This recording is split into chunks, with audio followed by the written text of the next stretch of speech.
Patrick, great to talk. Love the draft. Now we have kind of the doldrums of getting to, I guess, it's training camp. There'll be mini camp and whatnot, but the season feels so close once you're over those 3 days, and then you kind of have the come down of reaction to it. It's like, damn, I'm ready to watch these guys on Sunday. Before we get to the players, can we talk about the ball coach for a minute? Can we talk about Ben Johnson? Sure. Ben, when he first arrived in town, he kind of felt like that friendly neighbor. Mm-hmm. Now I feel he's very much like mess around and find out, right? Like Ben's got his game face on. Have you watched it? And the shift happened rather quickly, but have you felt a new intensity around Helis Hall? Yeah, I think the intensity's probably always been there with Ben, and just, our first 2 or 3 interactions with him, he did a really good job just being, a normal, polite guy. Yeah, you could feel that intensity throughout Helis.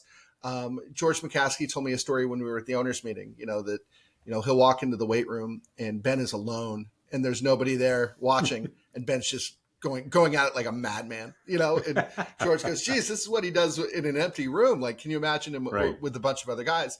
Yeah, you can feel the intensity. You can just feel the fresh air and the fresh blood, the new blood, I guess, after, some really bad seasons here. And I think anything would have felt good. Anything different was an upgrade. But the intensity that Ben has shown here and the confidence he has in his offense, that it has worked in the past and it will work again, you can really feel that. There was certainly a quote that jumped out as far as challenging players on the offensive side of the ball. Like, hey, if, no block, no rock is kind of what he said. That wasn't the quote in itself. You know what I'm talking about. Yep. Did you find anyone specific that he was challenging by saying that? I think a lot of people want to make it about DJ Moore. I think it's important to keep in mind that DJ Moore is still his best weapon on offense, and they would be best served to get the ball in DJ Moore's hands as often as possible. But was there someone that you thought he was kind of pointing at or may have been challenging in that comment? Honestly, DJ was the first name that came up, and it's not because Luther Burden's going to come take his job, and it's not because the Bears are going to turn around and trade DJ Moore. It's just the idea that having more good players at a position is not a problem. It's a good thing. And I think, we get caught up in a way, I blame maybe fantasy football a little bit, that we want to know right now, what is your role? How often are you going to play? And then we will, gamble on you accordingly. That's not the way it works on good teams. Good teams have competition at every position, and the Bears have not been good enough to have that at all. You can think about Cole Kmet there. I think of Colston Loveland and Cole Kmet playing 2 different positions completely. I don't think Loveland doing well is at the expense of Kmet, other than maybe it's a pass going to Loveland that would have otherwise gone to Kmet. They play 2 different roles, but, I think back to, when we were at the owners meetings again, Ben Johnson saying about Kmet that when he did work on him before the draft, when Cole was taken out of Notre Dame, that he thought he was a Boy Scout. He thought he was just like, the perfect guy. Right. And then he said, we really need him to block a little better. So I think those challenges are being thrown out, not just to people who are in trouble. They're being thrown out to everybody on that roster. You mentioned fantasy football.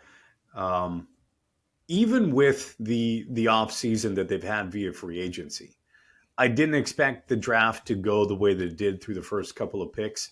Colston Loveland goes at number 10. They then take a wide receiver. We'll get to Luther because I can see the helmet behind you. So a Mizzou grad like yourself, we'll let you kind of flex your muscles of a guy that you already knew really, really well before he became a Chicago Bear. But did it feel a little fantasy football to you? Because Ben Johnson has said, listen, we need 8 or 9 great offensive linemen in that room. Loveland at 10, and then they go Burden at number 39. They don't end up with an offensive lineman until 46 picks after taking Loveland. Did it feel a little luxurious for those first couple picks for the Bears? Yeah, it did to me. And part of that is they just played the board. In a draft like this that, we used lots of euphemisms for it before the draft, but the fact is it was a bad draft. It was, people say top heavy, people say, there's great depth in the draft. It's just no nice stars, just starters. Yeah. I mean, it's just a nice way of saying it was a bad draft.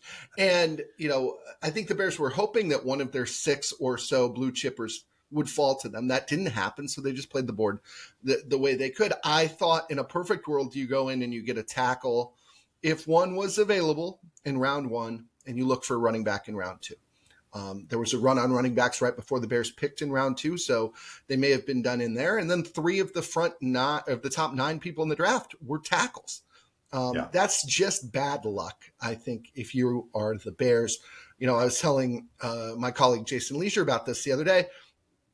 I thought that they should have drafted, I think I mocked Tyler Warren to them the day of the draft. And it wasn't that I thought Tyler Warren was better than Kelvin Banks III. It was just that I figured either Banks would be gone or you get to pick between the best at one position and the third best at another. As it turns out, they didn't have that decision to make because Banks went 9th, and they decided that they liked Loveland more. Yeah, it felt there was a lot of missed it by that much, and a lot of that with the running back position, and we'll get to that too. Azie Trapilo, the offensive lineman out of Boston College, he started 10 games at left tackle in 2022. 2023, 2024, 12 starts each year, 24 total, were all at right tackle. What's the plan here, Patrick? They said they're going to spend the next week or two figuring it out.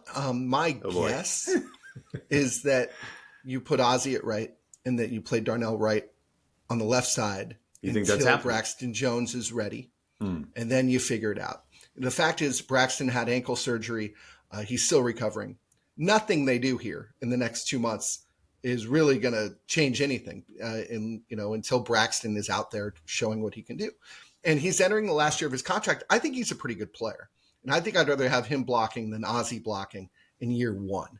But I look at this as the Bears giving themselves opportunities to maintain their roster in a cheap-ish way going forward. And, if Braxton's good, it's not like they're going to let him leave. If he's one of the, a top 10 left tackle, they'll pay him. But if not, then they've got options. They've got somebody who already knows the system, and they have somebody who is making a rookie contract. So that's my guess as to how they're going to start. Let's not forget Karan Amagaji either. As bad as he was on that Monday night game, I like to remind people that, remember, Braxton Jones was announced as not traveling on that Sunday. While I was at the grocery store, I can remember exactly when it was. And he just got thrown into a horrible spot and did terribly. But the Bears did him no favors. I think they're going to give him every opportunity to push too. And, if they start the season with Azie and with Karan as backups, I get that that's not exciting, but that's not a bad thing at all if you're trying to win football games. Yeah, and your recall, I'm sure, is better than mine. And, I find Braxton Jones to be serviceable, right? One of the things that he has going for him is his affordability. Is that really what you want for protecting Caleb Williams' blind side? No, not necessarily. He was a 5th rounder out of Southern Utah. But I will say this. The guard that he's going to have next to him should be wearing a gold jacket one day in Joe Thuney. And we know that the better that you get as a unit, your individual pieces are better. Braxton Jones never played with anyone next to him like he's going to have in Joe Thuney as his left guard for his entire tenure with the Bears. Nowhere near it, obviously. Yeah, and I would argue, too, that Thuney's dependability in terms of showing up and playing, that's an advantage, even if he was just an average player. The Bears cycled through so many different combinations. Part of it being that Tevin Jenkins had a hard time staying on the field, and then he'd start and would have a hard time finishing a game. There was always something. And if the Bears could just settle in for a month without there being something, boy, that would be an upgrade over literally the last 5 years that they've had there. I think Braxton, I have trouble separating Braxton, the story, which is, boy, he's a great find for a 5th round pick. And boy, he's pretty good from, kind of like you said, when it comes time to pay him, it's a whole different conversation. And then, he goes from, cheap and a great discovery to you want to let somebody else pay him that kind of money instead, and the Bears might. So let's talk about that helmet. That is a University of Missouri helmet. It is. It's an old one because I'm old. Yes. I just was making sure. We got Northwestern. We got U of A. What's the Arizona connection? I covered Arizona for 12 years. It's Oh, actually you did? Arizona's softball helmet, believe it or not, because Okay. when the basketball season was over, I would slide over to softball. Covered 2 national championships. That's fun. Then I don't know whether you can tell up there, that's a San Diego State baseball helmet up there. Look I at got that as a gift recently. Yeah. But Shout out yes, there's a Mizzou helmet. Shout out Jay Johnson, my former head coach. Exactly. He's at LSU now, but yes. He is. Yeah. But he took USD star. U of A to a World Series. They didn't win it. They played in the title game, that 3-game series. We're getting way off track. What's the other helmet behind your left shoulder? I think it's the alternate Northwestern helmet, actually. Okay. Yeah. I was like, did you cover the Ravens? No, I couldn't tell. No, it's the Northwestern alt. Yeah. So Luther Burden III, you know him well. You know him better than anyone on the beat of the Bears because he went to school there, and I'm assuming you probably watched the team closely. Slot guy, what did you make of this pick? I think he's probably a slot guy. From a Missouri perspective, he's the best recruit they've ever had, and that's more damning with faint praise than it is anything else. But he is a St. Louis area guy who was the best receiver in the country, and who Missouri got to walk away from Oklahoma, where he was going to be paired with, wait for it, Caleb Williams. So yeah, he was a big accomplishment just to get him there. And his sophomore season, if he would have been allowed to go pro, I think he would have been a top 15 pick. Fact is, he wasn't. I thought he was right there. He wasn't Roman, he wasn't Harrison, and he wasn't Neighbors, but he would have been 4, and I think that 4 would have been a top 15 pick. And he stuck around. In this past season, he had about half the production, and I could blame that on a couple of things. One of them is that the quarterback of 3 years at Missouri kept getting hurt, so they had to play Drew Pine, the old Notre Dame quarterback, and he was not quite the same quarterback. I think he's a diet Deebo Samuels. How's that sound? Something like that. I mean, and I was telling. I like diet comps. More diet comps are better for sports talk. Yeah, if he's diet Deebo, I was telling somebody today, he's kind of DJ Moore, and that's the interesting thing about this move is it does feel a little redundant. You've got these receivers who are well built, who are great with the ball in their hands, and that's DJ for sure. And that has been Burden in his time at Missouri. I want to say 3/4 of the balls he caught in college were within 10 yards of the line of scrimmage. So he is not the deep ball go get it guy, although he's done that. He is a put the ball in his hands and watch him truck a couple of guys. That I don't, where that fits in this offense will be interesting because I think Colston Loveland's more of a slot receiver than he is a tight end anyway. I find the term yak god kind of nails on chalkboard. But if people are bringing it up, that means that your yards after catch is pretty good. Yeah. And it'll be fun to watch. I think the challenge for Luther will be, like I said, he's the greatest recruit they ever had. For 3 years at Missouri, he was the centerpiece of everything they tried to do. Every moment in his life until he went to college, I'm sure he was the centerpiece of everything everybody tried to do. And now he's showing up at a place where, at least on day one, what is he? Option 5? Mm-hmm. Option 6?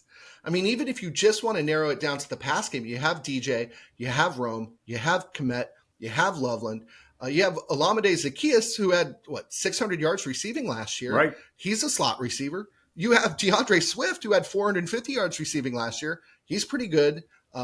In fact, I would argue his receiving is better than his rushing at this point. I just listed 6 or 7 guys.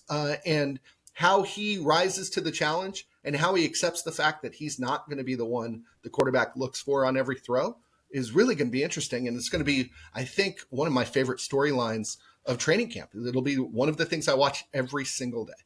Yeah, and it'll leave the Bears open for criticism if the offense or defensive lines aren't strong enough, if there are picks of redundancy that we're seeing for more of a fancy football position. But that's yet to be seen. The character issues, again, it's important that we separate red flags off the field issues versus character issues. The thing I read about Luther was last in line for practice drills unless a scout was watching. That's why some say that he fell out of the first round. Better reason maybe the decrease in production in his last year in college. But have you heard anything about the quote unquote character concerns of Burden? I think that we are in a college landscape now where there are players who are millionaires, young. And I think Luther Burden, fun fact, I think when Luther got there as a freshman, there was a potato chip company in Missouri that came up with a Luther Burden potato chip, and that sold in town. And that was adorable. That was back when NIL actually meant NIL, and it didn't mean let's just give you a wad of cash.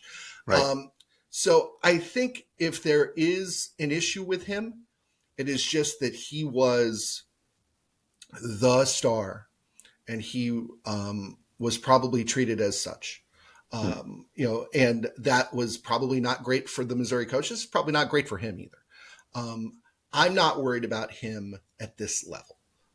And I think that going from a big fish in a small pond to a small fish in a big pond is probably going to take whatever sort of that last in line at drills or whatever the criticism is.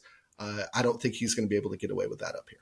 Yeah, he's going to have to put in work if you want to get the ball over DJ Moore or Rome Odunze or Colston Loveland or DeAndre Swift and go down the line. And by the way, if you want to be in favor with Ben Johnson, if you've listened to what he's spoken, even if your skill set is tremendous, if you're not putting in work with where he asks you to, it can be very easy to fall to the back of the line. So this is going to be, you've gotten your opportunity. You're going to have to go and earn it. Well, here's the upshot of it. The upshot of it is this, is if it works, and if he and Caleb have this connection, he's got a quarterback together, the two of them together for 4 full years minimum. Yep. There is an opportunity to really take off. I mean, look, I can't think of many points in Bears history until last year where you've got a quarterback and a receiver on the same length of a contract and who have a chance to really blossom together.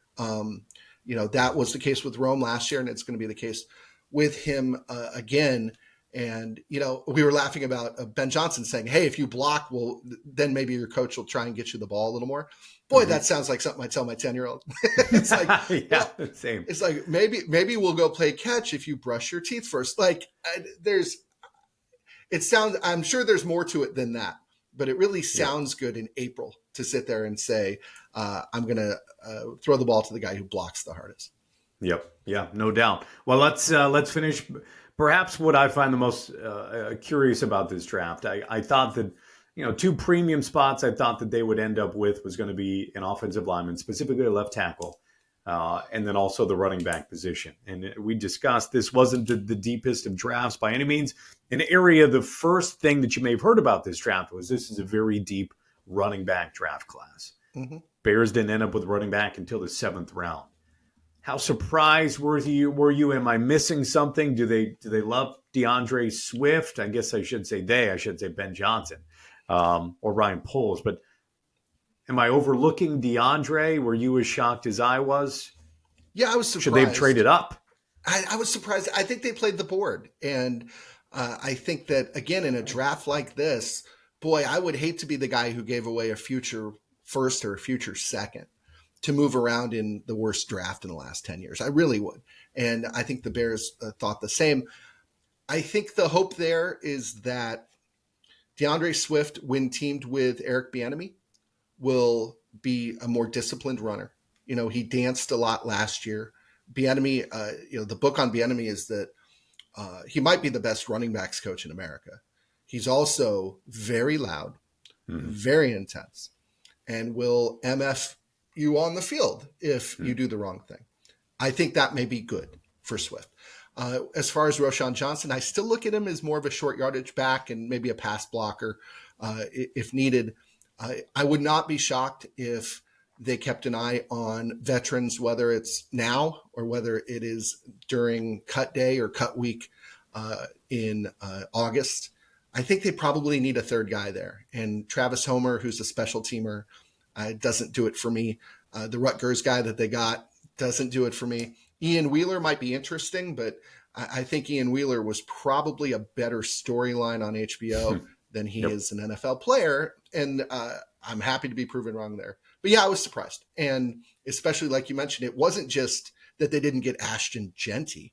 It was that there was this crop of 4 or 5 guys who were going to go in the first 2 rounds who were considered really good. And then In round 4, I think Cam Scatabo went before the Bears drafted. There were a couple other guys there that I found interesting, and it didn't shake out the way. It didn't shake out in a way that they had a chance to take one. It's not like they were passing in, round 4. It just kind of never got to them. Yeah. Name Nick Chubb comes up a lot. I don't know if people have followed his last couple years. I think he'll turn 30 in December.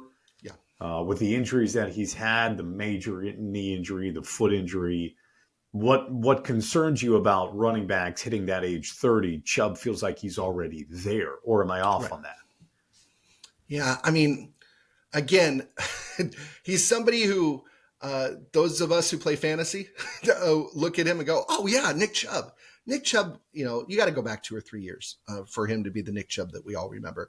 We'll see. I mean, maybe there's a chance there. And, we talk about how in Detroit, he had David Montgomery, who they signed to a deal. And then they drafted, oh my God, I always blank on his name. The Alabama. Yeah, Jahmyr Gibbs. Yeah. And they drafted him. And, we hold that up as proof that he values the position. But I'll tell you too, it's a timeshare. And maybe he thinks the timeshare aspect is more important. And if so, then maybe you can get away with DeAndre Swift and Roschon Johnson and somebody else. Yeah. But if your running back room isn't great, your quarterback needs to be that much better. So it'll be interesting to see how it plays out. And it's amazing, too, if you have an offensive line that doesn't stink. Maybe it doesn't quite matter who's running the ball. And I'd argue the inverse last year. I think DeAndre Swift's not nearly as bad as he looked last year, but I think the guys blocking for him didn't do a great job. Yeah, and perhaps that's what Ben Johnson, because Ben Johnson knows DeAndre Swift with his time with Detroit and what he saw with the offensive line last year. Patrick, the season, okay, well, it's not right around the corner, but better not. We'll have a beautiful summer, and we'll be ready to see how this shakes out. Always enjoy talking ball with you, Patrick. Thanks, man. You too.